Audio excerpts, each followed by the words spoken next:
আসসালামু আলাইকুম ওয়ারাহমাতুল্লাহ। সুপ্রিয় দর্শকবৃন্দ, আশা করি আল্লাহর রহমতে আপনারা সবাই ভালো আছেন। আজ আমরা এমন তিনটি বিশেষ চিহ্ন নিয়ে আলোচনা করব যা দেখে আপনি বুঝতে পারবেন আপনার ভাগ্য কতটা ভালো। ইসলামে এই চিহ্নগুলোর গুরুত্ব অপরিসীম। আসুন জেনে নিই সেই তিনটি গুরুত্বপূর্ণ চিহ্ন সম্পর্কে। প্রথম চিহ্ন, আল্লাহর প্রতি একনিষ্ঠ বিশ্বাস ও তাওয়াক্কুল। যখন আপনার মন আল্লাহর প্রতি গভীর বিশ্বাসে পূর্ণ থাকে এবং আপনি সকল বিষয়ে একমাত্র তার উপরই ভরসা করেন, তখন এটি আপনার ভালো ভাগ্যের একটি উজ্জ্বল নিদর্শন। সূরা আত-তালাকের ৩ নম্বর আয়াতে আল্লাহ তাআলা বলেন, ওয়ামাইয়াতাওয়াক্কাল আলাল্লাহি ফাহুয়া হাসবুহু। যে আল্লাহকে ভয় করে, আল্লাহ তার জন্য পথ তৈরি করে দেন এবং তাকে এমন উৎস থেকে রিজিক দেন যা সে কল্পনাও করতে পারে না। এই আয়াতটি আমাদের শেখায় যে যখন আমরা আল্লাহর ওপর পুরোপুরি ভরসা করি, তখন তিনি আমাদের জন্য যথেষ্ট হয়ে যান এবং সকল সমস্যার সমাধান করে দেন। আপনার জীবনে যদি এমন দৃঢ় তাওয়াক্কুল থাকে, তবে বুঝবেন আল্লাহর পক্ষ থেকে আপনার জন্য অনেক কল্যাণ নির্ধারিত আছে। দ্বিতীয় চিহ্ন, কৃতজ্ঞতা ও শুকরিয়া আদায় করা। যিনি সর্বদা আল্লাহর নেয়ামতসমূহের জন্য কৃতজ্ঞতা প্রকাশ করেন, তার ভাগ্য সুপ্রসন্ন।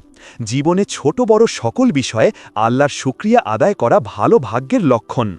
রাসূল সাল্লাল্লাহু আলাইহি ওয়াসাল্লাম বলেছেন, যে ব্যক্তি মানুষের কৃতজ্ঞতা প্রকাশ করে না, সে আল্লাহরও কৃতজ্ঞতা প্রকাশ করে না। তিরমিজি, হাদিস নম্বর 1955।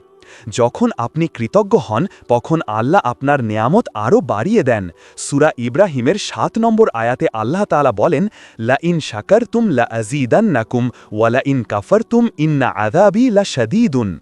যদি তোমরা কৃতজ্ঞতা প্রকাশ করো, আমি তোমাদেরকে আরও বেশি দেব, আর যদি অকৃতজ্ঞ হও, তবে জেনে রেখো আমার শাস্তি অত্যন্ত কঠোর। সুতরাং আপনার জীবনে যদি কৃতজ্ঞতার অনুভূতি সর্বদা বিদ্যমান থাকে, তবে বুঝবেন আপনি সৌভাগ্যবানদের একজন। তৃতীয় চিহ্ন, নেক আমল ও সৎকর্ম করার সুযোগ লাভ। ভালো কাজ করার সুযোগ পাওয়া এবং সেগুলোকে কাজে লাগানো একটি সৌভাগ্যের চিহ্ন। যখন আল্লাহ আপনাকে ভালো কাজের দিকে ধাবিত করেন এবং সেই কাজগুলো করার তৌফিক দেন, তখন এটি আপনার জন্য বিশেষ সুসংবাদ। রাসূল সাল্লাল্লাহু আলাইহি ওয়াসাল্লাম বলেছেন, আল্লাহ যার কল্যাণ চান তাকে দ্বীনের জ্ঞান দান করেন। বুখারী, হাদিস নম্বর ৭১। ভালো আমল শুধু দুনিয়াতেই নয়, আখেরাতেও আমাদের জন্য কল্যাণ বয়ে আনে। সালাত আদায় করা, জাকাত দেওয়া, গরিব দুঃখীর পাশে দাঁড়ানো, মানুষের উপকার করা, এই সবগুলোই নেক আমলের অন্তর্ভুক্ত। যদি আপনার মন সর্বদা ভালো কাজের দিকে ঝুঁকে থাকে এবং আপনি সহজেই সৎকর্ম করার সুযোগ পান, তবে বুঝবেন আল্লাহ আপনাকে তার প্রিয় বান্দাদের অন্তর্ভুক্ত করেছেন এবং আপনার ভাগ্য নিঃসন্দেহে ভালো। এই তিনটি চিহ্ন শুধু বাহ্যিক নয়, বরং আপনার অন্তর ও কর্মের সাথে গভীরভাবে জড়িত। যখন এই গুণগুলো আপনার মধ্যে দেখতে পাবেন, তখন ইনশা আল্লাহ বুঝবেন যে আল্লাহ তাআলা আপনার প্রতি সন্তুষ্ট এবং আপনার জন্য ভালো কিছু অপেক্ষা করছে।